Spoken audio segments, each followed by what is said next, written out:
I got so much motherfucking design on right now. Break it down, bring it back, make it clap. I got 3 old thoughts, new guap, wear that dick. Bitches on my line, and you know.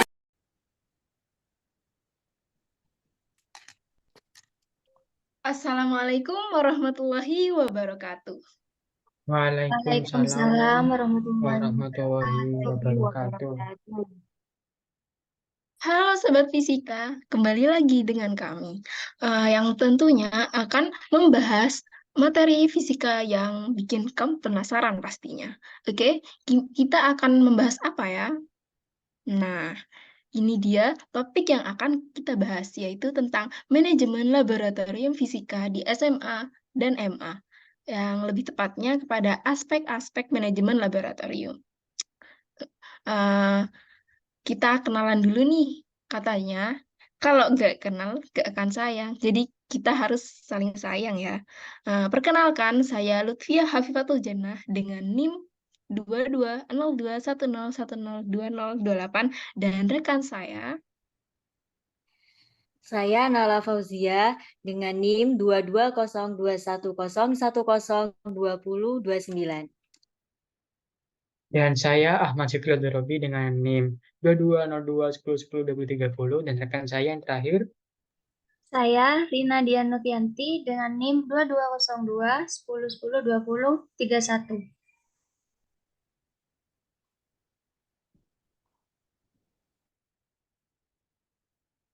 Nah, sebelum kita membahas tentang aspek-aspek manajemen laboratorium, tentunya kita harus mengerti tentang apa itu manajemen laboratorium.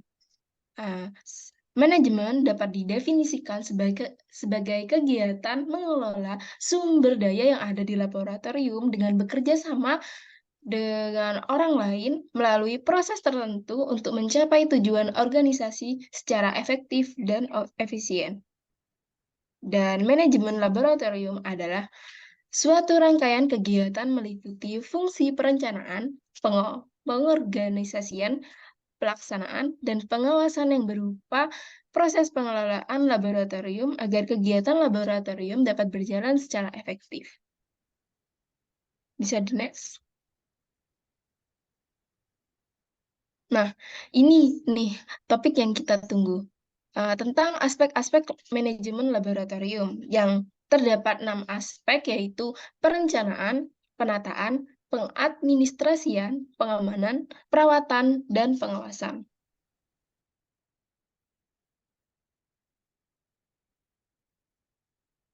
Dan topik yang pertama yaitu perencanaan laboratorium yang akan dijelaskan oleh rekan saya. Nah, aspek yang pertama sebelum melanjutkan ke aspek-aspek yang lainnya, kita harus ada yang namanya perencanaan. Nah, perencanaan laboratorium ini merupakan salah satu aspek penting dalam pengelolaan laboratorium. Perencanaan laboratorium ini meliputi proses menentukan kebutuhan, sasaran, strategi, anggaran, dan evaluasi laboratorium. Perencanaan laboratorium ini bertujuan untuk meningkatkan kualitas, efisiensi, dan efektivitas layanan laboratorium, serta memenuhi standar akreditasi dan juga regulasi yang berlaku. Bisa di next.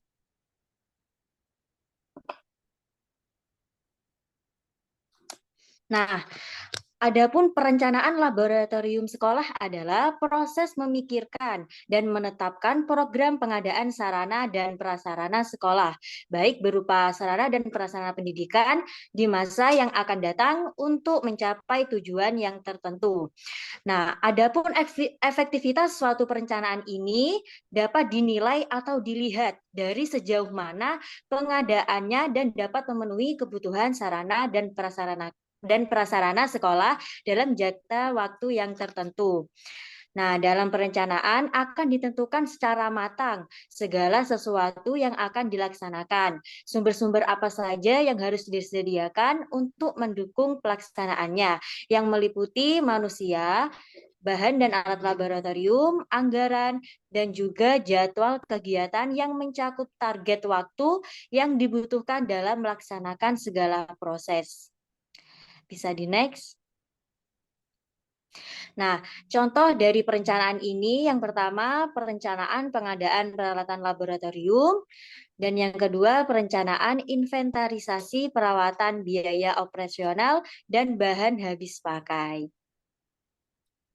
Terima kasih. Baik, di sini saya akan menjelaskan mengenai aspek yang kedua, yaitu penataan laboratorium. Jadi, pada manajemen laboratorium, penataan laboratorium dapat dikatakan suatu proses yang dimana mengatur alat dan bahan di laboratorium agar terlihat rapi, mudah dicari, dan sesuai dengan keperluan. Penataan laboratorium ini juga meliputi pengelolaan bahan yang sekali pakai, penyusunan prosedur kerja atau SOP, dan pengendalian aktivitas sehari-hari. Penataan laboratorium ini dapat dikatakan salah satu tahap dari manajemen laboratorium yang ditujukan untuk memperbaiki efektivitas, efisiensi, dan kualitas layanan laboratorium. Nah, sehingga pada penataan laboratorium ini harus dilakukan secara sistematis, terencana, efektif, efisien, aman, nyaman, dan ramah lingkungan. Nah, selain itu, penataan laboratorium ini juga harus memenuhi standar nasional maupun internasional yang berlaku. Nah, di sini selanjutnya terdapat manfaat penataan dari laboratorium. Yang pertama, mengurangi hambatan dalam melaksanakan pekerjaan. Yang kedua, memberikan keamanan dan kenyamanan bagi pengguna dan pengelola laboratorium. Yang ketiga, memaksimalkan penggunaan alat dan bahan sehingga hasil eksperimen yang dilakukan diperoleh secara maksimal. Lalu yang keempat, mempermudah pengawasan laboratorium. Yang kelima, meningkatkan penelitian mahasiswa dan dosen. Dan selanjutnya itu membangun pemahaman konsep dan keterampilan proses pada mahasiswa ataupun dosen. Yang terakhir, menumbuhkan motivasi terhadap pembelajaran. Lalu di sini selanjutnya ada cara menentukan prioritas dalam penataan laboratorium. Nah, jadi dalam penataan laboratorium ini terdapat prioritas atau yang diutamakan terlebih dahulu. Nah, penataan laboratorium ini dapat berbeda-beda sesuai dengan jenis, tujuan, dan kondisi laboratorium. Namun, salah satu metode yang dapat dipakai adalah metode USG, Urgency, Seriousness, and Growth. Nah, pada metode ini menentukan prioritas masalah berdasarkan tingkat kedaruratan, keseriusan, dan perkembangan alat dan bahan. Nah, masalah yang memiliki nilai USG paling tinggi harus diprioritaskan terlebih dahulu. Selain itu, terdapat juga metode AHP, Analytic Hierarchy Process, yang dimana dapat dipakai untuk menentukan prioritas berdasarkan perbandingan tingkat pentingnya suatu elemen dengan yang lain. Nah, metode ini menggunakan skala kuantitatif 1-9 untuk menilai perbandingan. Elemen yang memiliki nilai AHP paling tinggi harus diutamakan. Jadi, jika suatu alat dan bahan itu memiliki nilai AHP 9 dan salah satunya memiliki nilai AHP 5, jadi dilebih dahulukan nilai yang memiliki nilai lebih tinggi, yaitu nilai 9. Baik, next.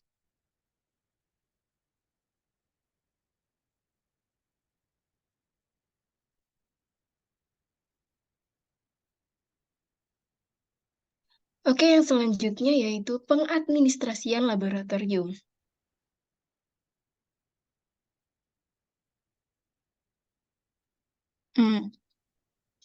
Pengadministrasian laboratorium merupakan kegiatan rutin, terutama mengenai penggunaan peralatan yang ada sesuai dengan kegiatan yang dilakukan di dalam laboratorium. Oleh karena itu, kegiatan administrasi ini harus dijalankan secara rutin yang berkesinambungan, maka kegiatan ini perlu dipersiapkan dengan matang dan secara berkala dengan baik dan teratur. Administrasi laboratorium perlu dilakukan untuk memperoleh informasi tentang laboratorium, pendataan seluruh perawatan yang ada, pusat informasi tentang keadaan suatu alat laboratorium, membina kegiatan laboratorium, mengatur cara pemesanan alat, dan yang terakhir sistem evaluasi dan pelaporan. Next. Nah, yang keempat adalah pengamanan. Slide selanjutnya.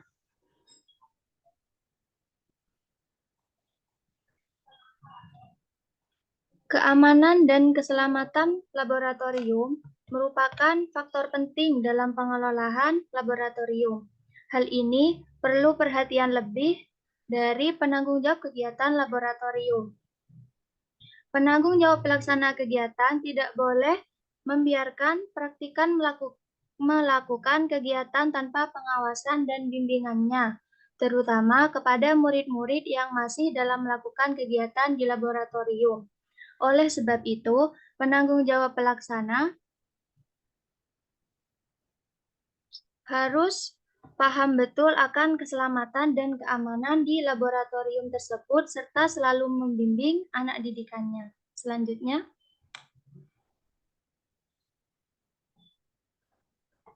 nah, di sini terdapat beberapa aspek keamanan dalam manajemen laboratorium. Untuk yang pertama adalah pelatihan dan kesadaran. Pelatihan dan kesadaran yang dimaksud adalah semua staf dan karyawan laboratorium harus dilengkapi dengan pelatihan yang memadai tentang praktik keamanan laboratorium, termasuk prosedur darurat, penggunaan peralatan, dan lain sebagainya. Untuk yang kedua, peralatan pelindung diri. Staf laboratorium harus menggunakan peralatan pelindung diri yang sesuai seperti sarung tangan, kacamata, jas lab, dan lain sebagainya jika itu benar-benar dibutuhkan dalam praktikum tersebut. Yang ketiga, penanganan bahan kimia. Nah, di sini bahan kimia yang berbahaya itu harus disimpan dengan aman agar tidak salah ketika praktikum berlangsung. Yang keempat adalah pengolahan limbah. Nah, pengolahan limbah laboratorium harus dikelola dengan benar sesuai dengan peraturan dan pedoman yang berlaku.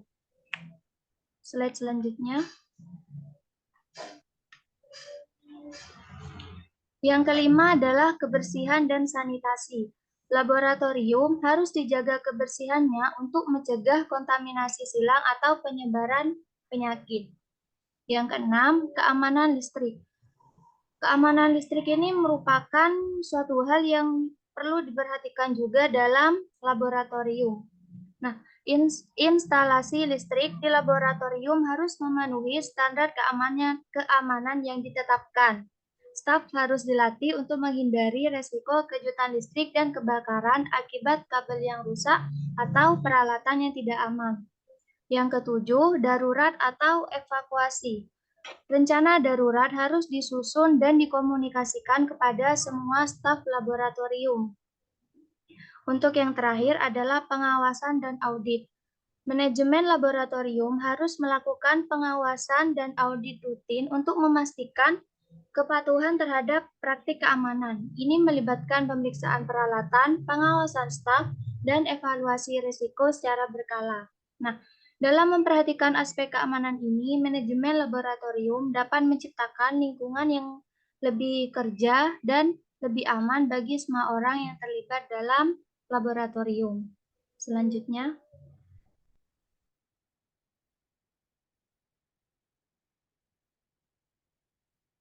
oke, selanjutnya yang kelima yaitu perawatan laboratorium. Bisa di next. Perawatan laboratorium merupakan bagian dari kegiatan pengelolaan laboratorium yang paling penting dilakukan untuk menjaga alat-alat laboratorium yang dapat digunakan sesuai dengan batas usia pakainya. Kegiatan memelihara dan merawat alat-alat laboratorium dapat dilakukan melalui kegiatan membersihkan alat-alat, memeriksa hasil kerja, dan unjuk kerja alat, memperbaiki bagian alat yang rusak, mengganti bagian-bagian alat yang hilang, menyimpan alat-alat sesuai dengan daftar inventaris, memeriksa ketersediaan dan kebutuhan sehingga memberikan informasi bagi pengadaan alat. Dan tujuan dari perawatan laboratorium yaitu agar peralatan laboratorium tidak mudah rusak dan terjaga dengan baik, lalu memperpanjang umur pemakaian peralatan laboratorium, menjamin kelancaran pembelajaran, dan mengetahui kerusakan dini pada alat-alat laboratorium. Bisa di next. Baik, aspek yang keenam selanjutnya yaitu pengawasan. Pengawasan laboratorium. Kegiatan laboratorium perlu dievaluasi dan diawasi. Untuk apa? Untuk memastikan bahwa tujuan yang telah ditetapkan dan sedang dijalankan dapat tercapai. Evaluasi dan mengawasi kegiatan laboratorium berguna untuk mengawasi dan mengatur serta memberi dorongan kepada kegiatan laboratorium yang berlangsung dalam satu semester atau tahun ajaran. Nah, evaluasi dan monitoring kegiatan laboratorium ini bertujuan untuk mendapatkan data tentang pelaksanaan kegiatan laboratorium yang harus sesuai dengan rencananya, masalah atau tantangan dan kesempatan pelaksanaan. Nah, data yang diperoleh dari evaluasi dan pengawasan kegiatan laboratorium semester atau tahun ajaran yang lalu dapat digunakan sebagai bahan masukan untuk memperhitungkan peluang dan kendala apa yang terjadi dalam merencanakan kegiatan semester atau tahun ajaran yang akan datang. Nah, evaluasi kegiatan laboratorium dapat dilakukan berdasarkan data-data pelaksanaan kegiatan laboratorium, seperti daftar hadir, daftar pemakaian laboratorium, daftar penggunaan alat dan bahan, daftar peminjaman alat dan bahan, berita acara, dan lain sebagainya. Nah, di sini terdapat hal-hal yang perlu dilakukan dalam pengawasan laboratorium. Pengawasan laboratorium dilakukan oleh pengelola tanggung jawab dari laboratorium sehingga pengelola laboratorium bertanggung jawab dalam satu, menyusun daftar harian, yaitu mengawasi kegiatan laboratorium setiap hari dan mengendalikan kegiatan praktikum. Yang kedua, mengatur barang-barang laboratorium serta memelihara dan menguji kinerja dari barang-barang laboratorium tersebut.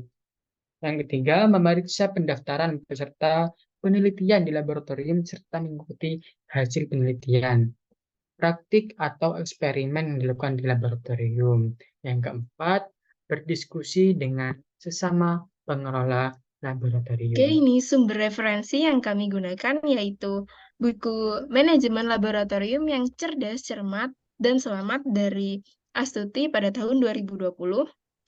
Lalu skripsi dari Aini yang berjudul Sistem Manajemen Laboratorium Fisika SMA MA di Pati.